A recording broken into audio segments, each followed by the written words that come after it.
পর্তুগালের রাজধানী লিসবনের কাছেই রাস্তার পাশে বিশাল কৃষি খামার। মাচায় ঝুলছে নানা আকৃতির করলা। পরিপক্ক সবজি তুলতে ব্যস্ত কর্মীরা। তবে লোকবলের অভাবে সময়মতো সব ফসল তোলা যাচ্ছে না। পেকে মাঠেই নষ্ট হচ্ছে বাংলাদেশিদের পছন্দের অনেক সবজি। একসময় বরবটি, চিচিঙ্গা ও ঝিঙার মতো সবজি পর্তুগিজদের খাদ্য তালিকায় খুব একটা ছিল না।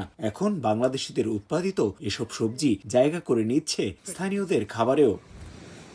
জহিরুল ইসলাম ও তার স্ত্রী গড়ে তুলেছেন এই কৃষি খামার। এখানে উৎপাদিত হচ্ছে কাঁচামরিচ, বেগুন, শিম, কচু, লাউ সহ নানা দেশীয় শাকসবজি। কৃষি খামার সহ তাদের বিভিন্ন ব্যবসায় কর্মসংস্থান হয়েছে অর্ধশতাধিক প্রবাসী বাংলাদেশির। নিজেদের চাহিদা মিটিয়ে খামারের তাজা সবজি তাদের প্রতিষ্ঠানের মাধ্যমেই পৌঁছে যাচ্ছে প্রবাসী বাংলাদেশি ও পর্তুগিজ ক্রেতাদের কাছে। এই খামারে এসে আমার বাচ্চারা বাঙালি শাকসবজির সাথে পরিচিত হচ্ছে।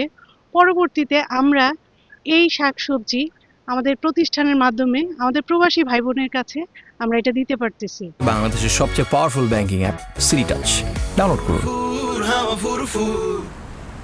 তবে দক্ষ কর্মীর সংকটে লোকসান গুনছেন জহিরুলের মতো কৃষি উদ্যোক্তারা। সময় মতো তুলতে না পারায় মাঠেই নষ্ট হচ্ছে তরমুজ, কাঁচামরিচ, শসা সহ দ্রুত বর্ধনশীল নানা ফসল। এমনকি সামাজিক যোগাযোগ মাধ্যমে কর্মী চেয়েও সময় মতো লোক পাচ্ছেন না উদ্যোক্তারা।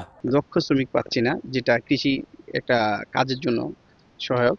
সেই ক্ষেত্রে দেখা যায় আমরা বিভিন্ন দেশের শ্রমিকের উপর নির্ভরশীল হচ্ছে। যেমন এবার আমাদের মাঠে 4-5 হাজার কিলো কাঁচামরিচ আছে, বাট আমরা শ্রমিক পাচ্ছি না।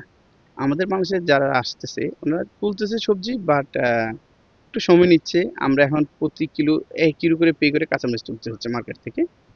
আর আমরা এখানে মূলত আমাদের যেহেতু ক্রেতা সাধারণত বাংলা এশিয়ান কমিউনিটি বা এশিয়া মহাদেশের লোকগুলি, সেই ক্ষেত্রে সবজির বীজও পর্যাপ্ত না এই দেশে। আমরা ওই বাংলাদেশ থেকে নিয়ে আসা হচ্ছে, বিভিন্ন হইতে নিয়ে আসা। কৃষি খাতে কর্মী সংকট মেটাতে পর্তুগাল বিপুল সংখ্যক D1 ভিসা দিয়েছে। তবে দালালের মাধ্যমে এই ভিসায় দেশটিতে এসে কাজ পাচ্ছেন না অনেক অভিবাসী।